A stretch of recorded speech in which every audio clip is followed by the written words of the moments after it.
This is the sound of the cassowary bird. Barely audible to human ears, it has the lowest frequency call of all birds. Fully grown, it can reach up to 6 feet tall. Roaming the lush rainforests of northern Australia and Papua New Guinea, this at-risk flightless bird looks more like an exquisite dinosaur.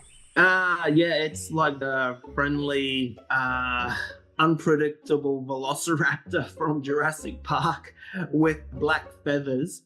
So they are very apt at being the queen of the jungle, we say here.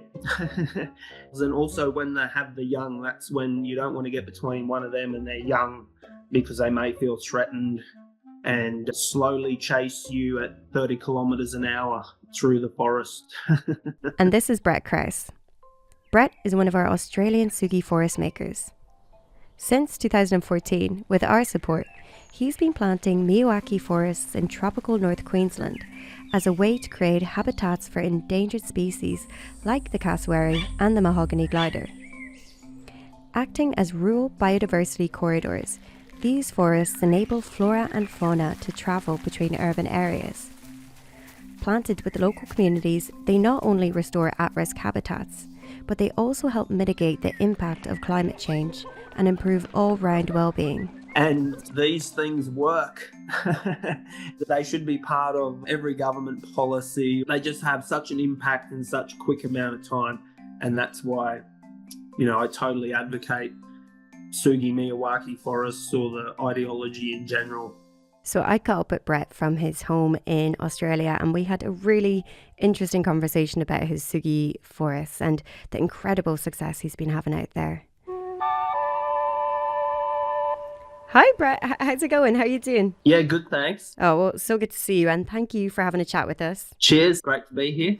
So if you could describe your mission or what exactly it is you do, what would you say?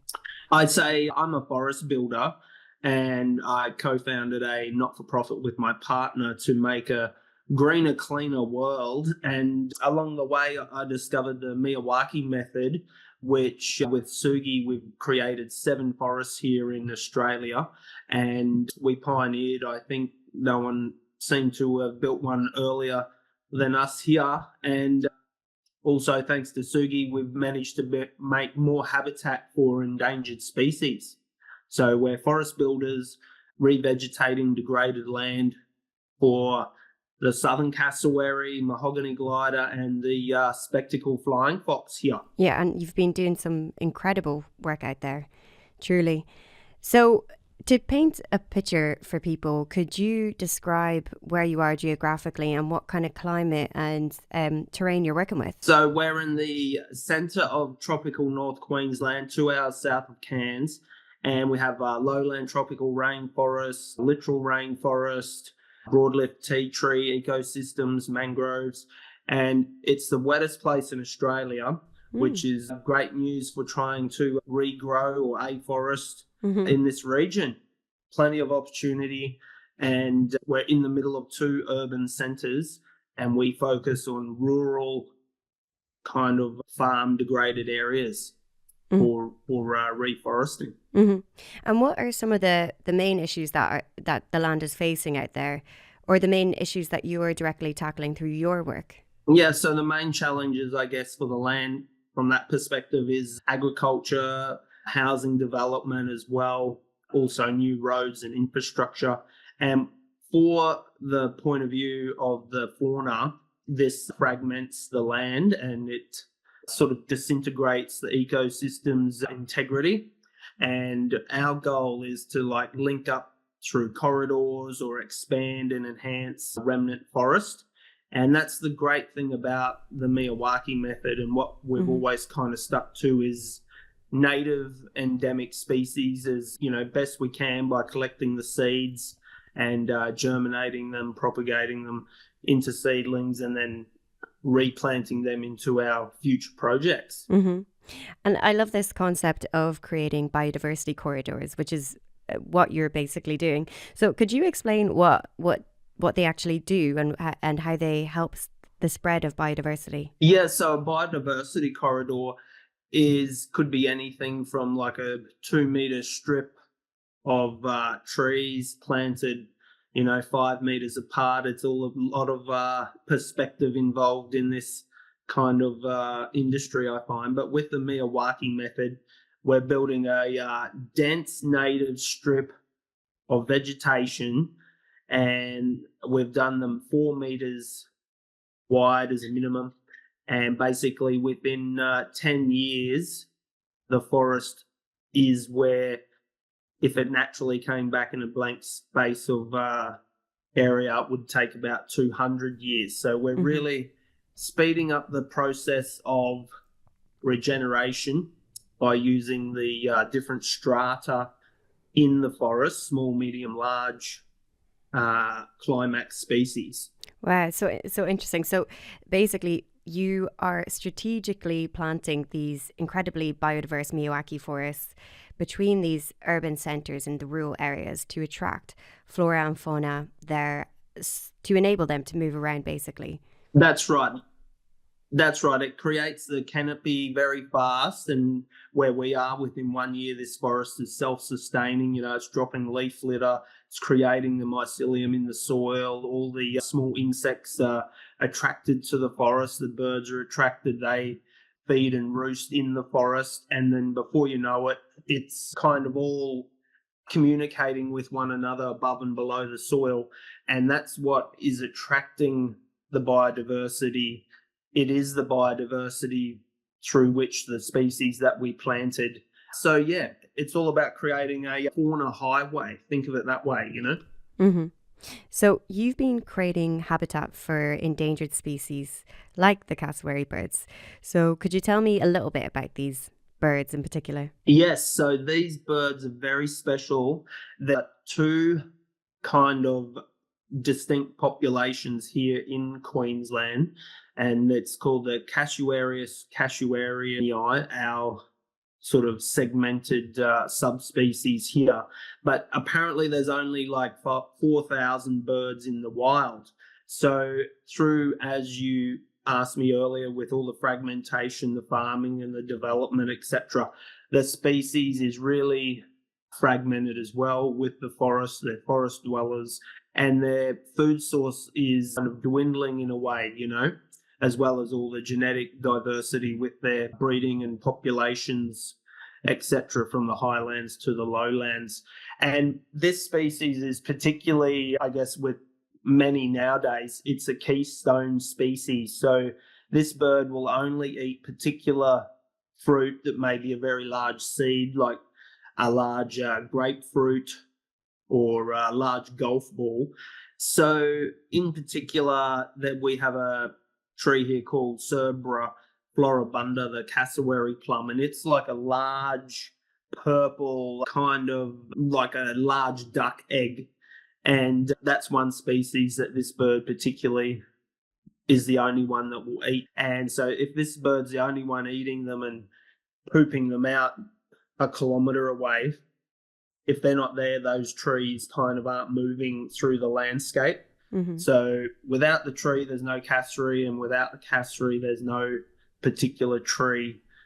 So we're planting species that attract cassowaries, that, we look around here and there may be like a kilometre radius or to the horizon, and it's just sugarcane or bananas. So we're planting trees that we pretty sure would have been there, and that's going to perpetuate the seed bank and the food source for the southern cassowary.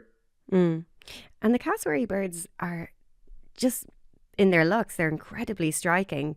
And you've seen them up close and personal in the wild. So what are they like, and what's their personalities like? Yeah, it's like basically a friendly, unpredictable velociraptor from Jurassic Park with black feathers, but very, very quiet, and you wouldn't even sort of hear them walk through the forest here. We've had them at home and basically turn around in 5 meters and there's one there. They're quite tall, up to 1.8 meters in height, and they've got a very sharp claw on their mid-toe. So they are very apt at being the queen of the jungle, we say here. And they can protect themselves. And also when they have the young, that's when you don't want to get between one of them and their young, because they may feel threatened and slowly chase you at 30 kilometers an hour through the forest. Definitely don't want that. But the most striking thing about the cassowary is it's like an emu, but it has a cask on its head, and there's a bit of debate what that is for, whether it's for hearing or picking up sound waves and communicating.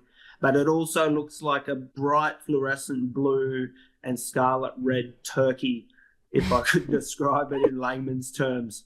So very fascinating to watch, especially the young, because they look so different. They're like little spotted, stripy, black and sort of tan, brown, gold emus running around. Yeah, totally. I can definitely see the turkey/dinosaur similarities. So what are the main issues facing the cassowaries? Yes, well, the main endangerment to their habitat is just basically destruction. And also the second thing is wild dogs. Here we're in quite a rural area. You know, it was a bit of a dog culture, I guess, for the last 50 years to have a watchdog go hunting, because wild pigs inhabit our area here. They're easy prey, so to speak. And that is the main thing, is just the degradation of their ecosystem, the fragmentation and inability for them to move through the landscape. So things such as fences, and then of course the national highway, which is only getting bigger and wider. So it's really preventing the movement of these birds. As I said, they can walk up to, I think it's like 1 kilometre in a day. And so they have quite a wide range and territory. And they also are territorial. So when the babies get to adulthood, you know, they're sort of kicked off the nest, etc., and told to, you know, go find your own zone or area to thrive in. So the birds are looking, but they can't sort of get their own space. And then, of course, they'll get hit by a car or a dog or some other kind of tragic event. And that's also the decline of this particular bird, you know, traffic and car accidents, etc. But the forests are working, and I've seen and heard of some very good news that you're having over there. So was there a particular moment where you realised, you're like, okay, right, they're working, they're doing their jobs? Yes, well, the gentleman where we built one of our very first SUGi Miyawaki forests, he sent a photo with the cassowary and the 2 chicks in this little forest, which was only 100 square meters. So that was really impressive to see, you know, that they're foraging in there, they're pooping in there, spreading more seeds from the natural forest. And to think that they're there, it also now means, you know, there's other birds visiting. With probably about 20 different bird species are there, ground-dwelling birds as well. And so it's just so encouraging to know that these things work and they should be part of every government policy or, you know, state, federal, implicated into infrastructure, corridors, cities, urban, rural situations. You know, this is the solution to some of the climate change issues that we face today, you know? Totally. I think it's incredible to see such brilliant results and so fast, so quickly. So you've been doing this for other endangered species, not just the cassowaries. So what other species have you been creating habitats for? Yes. We're doing it also for the Mahogany Glider, which is a small kind of flying, very small possum, like a SUGi glider possum. And their range, their habitat's even smaller than the southern cassowary. And it's, I think, something like 20 kilometres by 10 kilometres wide. And that's the only place here that they inhabit in all the world, you know. So we're trying to connect habitat for them. And, you know, these species also live together but separately as well. And the other one is a spectacled flying fox, which is kind of declining through habitat loss, agriculture. You know, they tend to eat the fruit that the farmers are growing here, and they may get chased away or shot or stuck in like nets or fences. And same with the Mahogany Glider, a lot of issues with feral cats and also fences, barbed wire. They get stuck and, it's leading to their population decline. And what was the process like? Was it difficult? Was it hard to get it all together? It can be done so easily and so quickly with the right sort of ingredients to make the cake. Sometimes things are really easy, but it's not simple. And other times it's really simple, but it's not easy, So when all the ducks get lined up or you've got all the preparations, everything's working like clockwork, you can basically do one of these projects a week for the rest of your life kind of thing if we had the funding. And they just have such an impact in such a quick amount of time. And that's why, I totally advocate SUGi Miyawaki forests or the ideology in general. It's just such a great little project to incorporate into community groups. Absolutely. I totally agree. And you've got quite an interesting background too. So you grew up working with trees with your family, but maybe in a slightly different way. So can you tell me a little bit about how you grew up and how that informed your life today? Yeah, so I grew up in the 80s, I guess, and my parents, they had a sawmill. It was like 10 acres of land, and Dad would go out into the forest, and one of the main areas they'd get the timber from, these large eucalyptus trees, was from the area where they were going to build a dam. So all the vegetation was going to get flooded. So he was able to extract or cut down, with a chainsaw, the 10, 20, 30 metre logs, and they were used for railway sleepers on the train tracks. And so, I grew up with a lot of noise and sawdust and swearing and things like that, and a lot of cleared land. I'd go out with my dad and you'd see a koala in the tree, but the next day that might have been the tree that was getting cut down, sort of thing. And so at a really young age, it just struck me as, this is something that just isn't kind of sustainable in that way. And then I had various other jobs, and it was just like, it's time to make a difference. And I thought about it long and hard, and it's like, what's the one thing I can do today that's going to make a difference tomorrow and doesn't kind of need so much maintenance or care or more resources going into it? And it was like, plant a tree, make a forest, and create biodiversity. So that's what I decided to do. And for 9 years now, we've officially been building forests for endangered species. Yeah, and you've been doing an incredible job too, so well done. Do you think it was a kind of sense of maybe guilt that informed your move to become a forest maker, to be part of a solution? Yeah, kind of. A lot of jobs, you see a lot of waste or resources just misused, or funds that could go towards something such as this, which was also going to support jobs, employment, local businesses, etc., education, networking, well-being. It's not just about planting a tree and hoping a bird sits on it. It's also about, getting the community together and inspiring others to make a difference. So I watched the documentary Forest Man. If anyone wants to watch a YouTube, it's 20 minutes, check that out. And this guy, basically, he's in India and he built a forest with a stick and putting the tree in the hole and repeated. And I thought, if this guy can do that there, surely we can be doing so much more for climate change mitigation and reforestation efforts. Stick versus tractor. Let's just make more forests. It's a lot easier, and it can be done with such a team effort, though. Absolutely. And speaking of teams and communities, you've been doing a lot of work with the community out there. What kind of people are coming to the events and the maintenance days and the planting sessions? Yeah. Well, we have community days first Saturday of every month, and we're not building Miyawaki forests all the time, but we're tried to be consistent even through COVID, etc. And times there may have only been 3 or 5 people turn up, but every month we have community days. And the huge broad range of people. We have 2-year-olds coming along with their mum, vice versa. And, people that hardly ever get out of the sun basically and need some exercise, all the way up to my mum comes along and she's 76 now.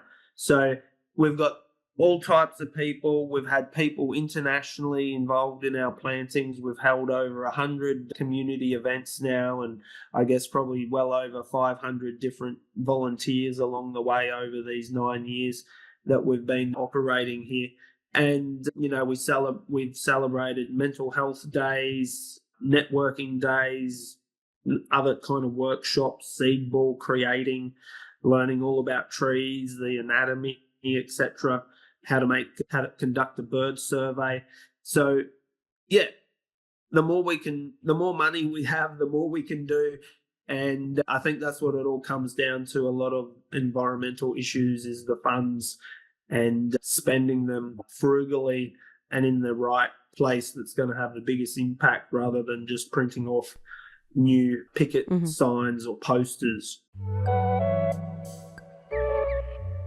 You mentioned earlier monoculture forests, so whether they're banana plantations or other monoculture forests for industry or agriculture, what are some of the main issues with these monoculture forests? So the main problem with them is the lack of biodiversity or diversity even. It's just that's basically one species covering the entire acre that wasn't there before. It could be a foreign crop, a foreign tree, a foreign weed, etc., intentionally or unintentionally planted there for industrial gain. So they really do impact the environment, especially when that environment may have over 180 species of flora in an acre, and 200 animal species. So I always say it wouldn't take much. It's like a no-brainer.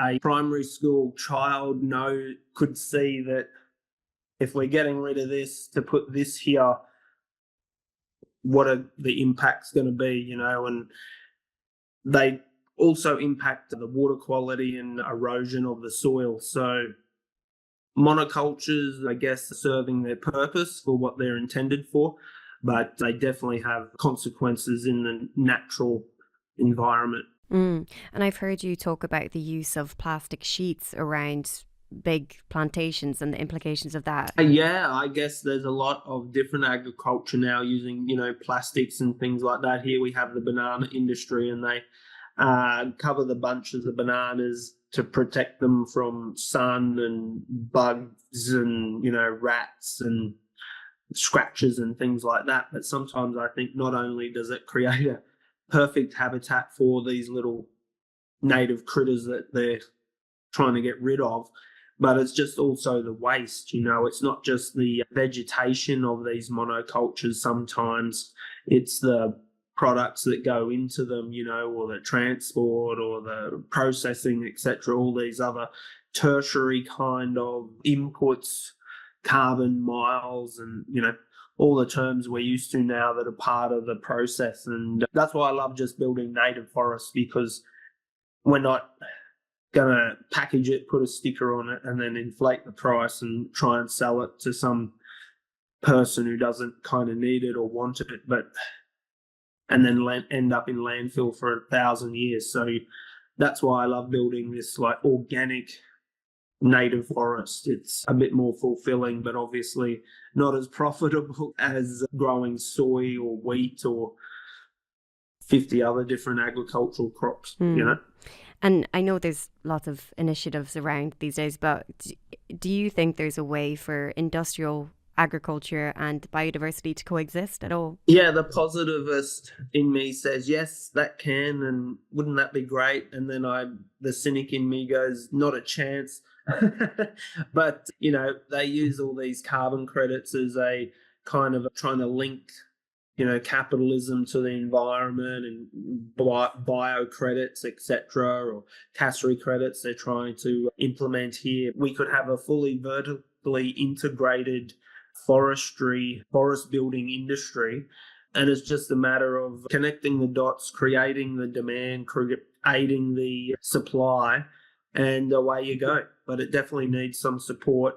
definitely needs the Bill Gates, Jeff Bezos, Elon Musk kind of small change to make all these projects happen. And beyond that, it's about creating a collective movement such as what SUGi has done around the world now. Like, I can't say how great it is to see a project I saw today. They're planting in New York City. Fantastic effort, what a mission that must have been to get through all the bureaucratic, political, real estate red tape. And I hope it's a great success. Oh, absolutely, absolutely. And I think it's in very good hands with an incredible team at SUGi and Ethan over there also. So yeah, I can't wait for this one. That's it. One project suggestion I have is the Easter Island project. Okay. I want to lead it up. I want to be in charge. We need, $1 million, whatever it is. It'll probably be the most expensive forest ever. I would certainly be up for that one. So I wanted to ask you too, you're so enthusiastic and you've done so many incredible things out there. You're definitely leading the way along with Dr. Greg Coupland, our other SUGi forest maker. So how has forest building impacted your life? Has it changed you at all as a person? Yeah, it's changed my life forever. Once you plant a tree and look after it for 3 months or a year and you see a insect on it and then a bird and then fungi and it survives a year, it's like a real life Tamagotchi or one of these apps people have on their phone. It's like once you see it evolve and grow, you'll just want to plant more. Once you've done your first Miyawaki forest, you'll just want to do more. And I guess my main thing is I get frustrated at the rate of, like, we've got potential to do such big things and scale this whole idea up. And it's a bit of a slow moving wheel sometimes. So that's one of the kind of hurdles. But, the sky's the limit with these things. They should be at airports, gardens, office buildings, inside the lobby, on the rooftop, perhaps, at football stadiums, car parks and hospitals, for example. I think we've got to look at the whole urban areas, native forests, and not just highways for cars, but highways for fauna. So, it can be really integrated into landscape architecture, different types of resorts. So, my world's pretty kind of fundamental and green, I guess. We live in the forest here. We're surrounded by the trees and the animals. You can probably hear the insects, etc. now. So that's where I'm sort of coming from. It'd be good to just live in a world where people can appreciate and name 10 trees rather than 10 movie stars or 10 video games kind of thing. So that gets right back to the whole education perspective of, our different cultures around the world. So I think it's definitely about education, and there's no better way than building a Miyawaki forest to get all those different aspects of the things you need in life, mathematics, planning, project management, things like that, and just the data you can collect from observation. I think that would be great. It'd be awesome to see Miyawaki forest projects in every grade 6 class around Australia, or every university campus has a Miyawaki forest built each year to study and research it. That's what we need, I think. Absolutely, that's such a great idea, actually. And as a forest maker, or for someone else who's thinking about getting into it, what are the big issues that are facing you, or a big challenge for you guys? We all have perceptions of different problems out there, and one of my perceptions is there's no funding, but there is. You got to really get out there and work it. You got to wash a car in a bikini sometimes, or have a chook raffle, or a $10 cover charge at the nightclub for a barbecue or something. It's all about getting creative. So what you're going to find, if you want to be a forest builder, you're going to quickly become a fundraiser person, someone needing to ask others or corporates or businesses for money to do your project. Because if you want to do it correctly, you don't want to cut corners, and you want to do it on a large scale rather than just once or twice, It's going to take a marketing team, someone who knows accounting, and someone with a good sense of the internet, etc. But yeah, great learning curve. I've never learnt so much in my life, and it's definitely an industry that needs a lot of oomph behind it. Mm-hmm. Absolutely. I totally agree. And so this is one question that we ask all of our guests and forest makers. So what is one thing nature has taught you? Nature has taught me to be patient. And sometimes I don't have much, but it's also taught me that if you wait long enough, more than 20 seconds or a day or a week, 365 days later, you're going to be back where you were. And every 28 days when you look up, we're all looking at the same moon. But it's all about patience, waiting, looking at the cycles, and appreciating the growth and attraction of nature toward nature. I really like, for example, the other day we had our first sighting of a black cockatoo here. And, something so simple, but it was like, oh, wow, we've got one. Visiting. Absolutely. I can imagine it's incredibly fulfilling to build something with your bare hands and then just see all that life come as validation of the good work that you've done and being a good guardian to nature and a steward. So yes, it's there's so many things that you don't realize are in your area or within a 1 kilometer radius of your house. And I think also doing a lot of Miyawaki work and talking to other sort of practitioners or people who are in the landscape architecture design kind of industry is, we all look at our built environment and know it back to front, but we've got no idea of our natural environment or the fact that we're living in a spot on a bit of Swiss cheese, which used to be blanket forest, and we all wonder why these insects are here or these beetles or bugs, and we're so disconnected that I think the biggest thing is just learning the different cycles of the animals and understanding the food chain between geckos and mosquitoes, for example, and how they work together. We all live in such a modern world, we're scared to have a little spider on the wall, So it's taught me to love nature more and also to be patient and accepting. Well, thank you so much, Brett. It was so good to see you, and I can't wait to hear of all the new visitors at your Miyawaki forest out there. Yeah, no problem. Let me know if you need anything, or if Elise has got Jeff Bezos's phone number yet. Will do. All right. Ciao. Cheers. If you like this episode of SUGi Talks, make sure you like and subscribe wherever you get your podcasts to support more.